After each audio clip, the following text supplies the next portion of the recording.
Alrighty, girlies, welcome back to another episode. Today we are talking about how to spark motivation.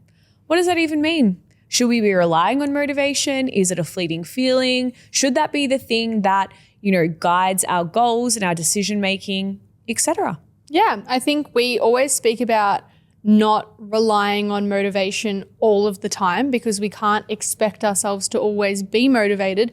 But I also like to use motivation to catapult my goals. And doing that by finding things that can be highly motivating to kind of work towards can really help have that in the background while you know that you're not always going to feel that way. So let's just say you have a big fitness goal.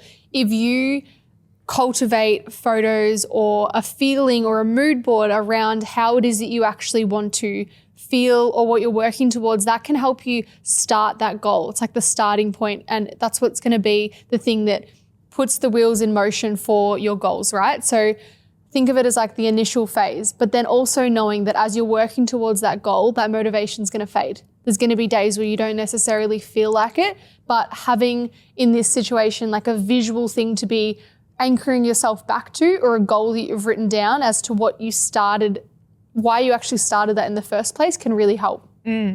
I think motivation is good to start with. Like, you need to get that kind of burst of motivation to go, fuck it, I'm sick of my shit. I'm going to do it. I'm going to commit to it this time. But that lasts for a very, very short period. And then what happens with people not being able to achieve their goals, not being able to go after what it is that they want, whether it's with their business, their fitness, their mindset, their life, is they fall into, yeah, cool, I don't have that burst of motivation anymore. Oh, it's really fucking boring now. Do I actually want to commit to this long term? Does it really matter? I'm not motivated. I don't feel like it today. And they just go back to their same patterns, habits, and behaviors that they've done previously in the past. So I would say having that initial burst of motivation is really good. When you get that, I think you need to ride that wave, but you also need to then put things into place, AKA building higher levels of self-discipline to make sure that you then stay committed to achieving the goal that you set out to do. Now, when we think about discipline, we've spoken about it before on this podcast, but when we think about discipline, I like to look at it as self-respect. Do I respect myself enough to follow through on my word and not make excuses in trying to achieve the goal that I set out for myself? Now, if this is a weight loss goal, for example, can I commit when things feel boring? If it's getting into the gym, can I commit when I have to do the same training program for 4 to 6 weeks? When it is building a business, can I commit when things aren't going my way and no one buys my product, offer, or service? So being able to build more self-respect, get rid of your excuses, and now rely more so on discipline after that initial after that initial motivation burst has kind of gone. Yep. I also like to think about when it comes to your feeling that motivation, what things can you put in place that are going to help you stick to the goal, that are going to help you through these moments of low motivation? So the mindset work that Kate just spoke about is hugely important. I also think that having good accountability tools, good visual tools, good reminders, good network of people around you that are going to kind of hold you at your shit that you've said you want to do. If you tell, if I have a big goal, let's just say I've decided that I want to run a half marathon and I'm really excited, so I sign up and I'm highly motivated. But saying you want to do it and actually training for it are two different things. So in this example, that would look like I want other people around me to hold me accountable as well. I would tell Kate, I would tell Ben, I would tell my friends, I would post it on social media. Cool, I've done something that's making me want to follow through because I've announced it. Other things that I would be doing is I would be scheduling in, when am I going to train, not just leaving it to chance, because if it's just comes down to showing up and ticking the boxes, you can kind of just get in the rhythm of doing things. It becomes a habit. Yeah, it becomes a habit even when the motivation's not there. So that's just going to make your life 10 times easier. Then I think being anchored back to, you're not that motivated, but then go back to, what's the end goal that you're working towards? Are you visually imagining you're at the end of the line at a race, like in the half marathon example? So I think having that there, visual things there, and having systems in place, like things scheduled in, accountability tools, and people around you will make your life so much easier when you're not feeling like doing it. I love the accountability tool. When we decided to do our deficits at the start of the year, we told everyone, like, I mean everyone that's important to me. My partner, for example, I'm doing a deficit, don't offer me food. If you're ordering Uber Eats, don't offer me Uber Eats, because I knew that I wanted to stay really locked in. I'm about to say something really rogue. I'm not shocked. Really rogue. Pick your partners wisely, girls. Okay? Because I've coached lots of women over the last 7 years, and I can hand on my heart say the women who are very successful in their fitness journey usually has a partner that supports their goals if they're in a relationship, right? So this is for the females, the women in a relationship. The ones who have a really, really tricky time in sticking to their health and fitness goals are usually with the people or have the partners that don't support their goals. They either buy them food, they eat out, they subconsciously sabotage them. Maybe they don't see that health and fitness is very cool or something that they want to partake in. And that can really make your health and fitness journey 80 times harder than it needs to be. And I know that's a very generalized statement, so don't come at me with a pitchfork. But if you pick a really shitty partner and you decide to start going into a health and fitness goal or even building a business and they're not going to be supportive of you, same goes for friendships, right? If you have shitty friends that can't like your Instagram post, that can't comment something nice, that can't reshare when you do something exciting in your business, you probably wouldn't be friends with them. Same thing applies with your partner as well. And I just don't think that topic's spoken about enough. And that's just my 2 cents. Yeah, Don't come for me. They will anyway. I couldn't agree more, especially on the friend part. I think that if say you're in a big group and you're a big group of girls and then you decide, I want to take my health and fitness seriously, I don't want to drink as much, whatever it is.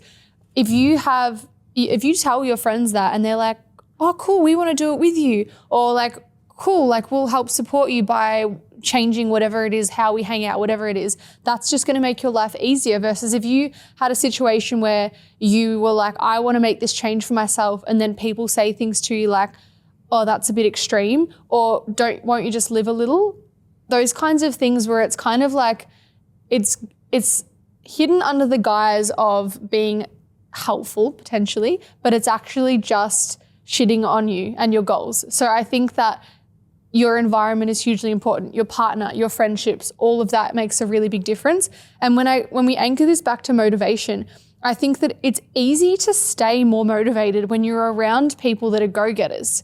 Like in a business sense, being around people that are going after what they want and are actively being resilient and showing up, that energy is electric. That energy makes you want to get up and do stuff as well because they're showing you what's possible versus if you have these, say, big business goals and then you talk to someone about it and they don't really understand what you're doing, or if you don't really have an outlet, it makes it harder to ride those waves because, again, you just feel more alone.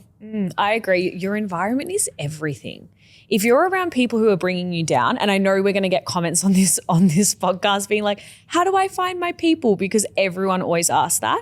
It's about getting outside your comfort zone, reaching out to people on Instagram, growing to local communities, joining a different gym, starting a boxing class, like whatever it is. You will find your people eventually, but you also need to have the balls to walk away from the people that are dragging you down, that aren't helping you with your motivation or hitting your goals.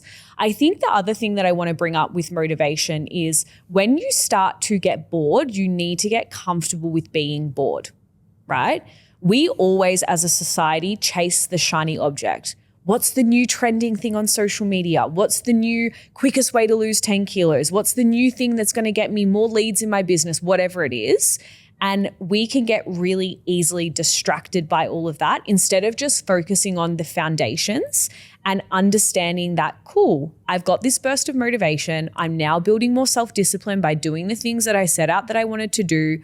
Now I'm bored and I need to learn to be okay with being bored. Because the reality is when you're working towards hitting a really big goal, you're gonna have to just do the same shit over and over and over and over again until it compounds in the result that you want.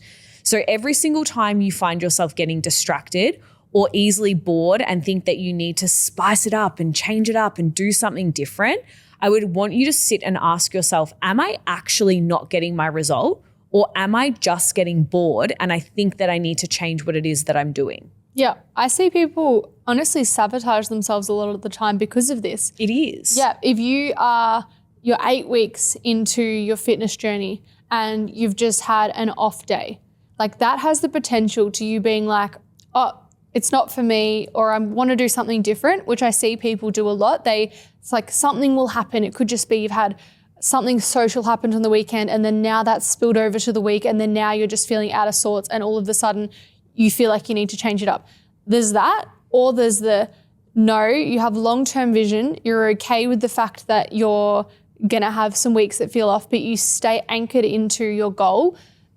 That person, it will just eventually, that compounding effect will pay off. So I see those two kinds of things happen. And I think that you have to have a long-term vision with anything you do, whether it be business, whether it be fitness. You need to understand that motivation comes and goes. You need to have things in place to keep you on track when you're feeling that. And you also just need to not get distracted, because distraction is sabotaging you. Yeah, I agree with what you said about like you'll get 8 weeks in and then something will happen. And even something as small as like, I'm getting a bit bored doing an RDL or a squat or whatever. I think I just want to like move my body in a different way and go to Pilates or go to yoga.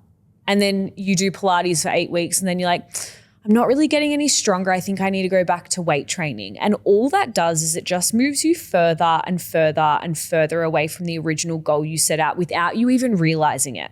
And that's the craziest thing. Like, and I watch this with both my fitness girlies and my business girlies, is like, you know, someone will decide they want to start a business and then they'll go, okay, cool, I'm going to start posting content.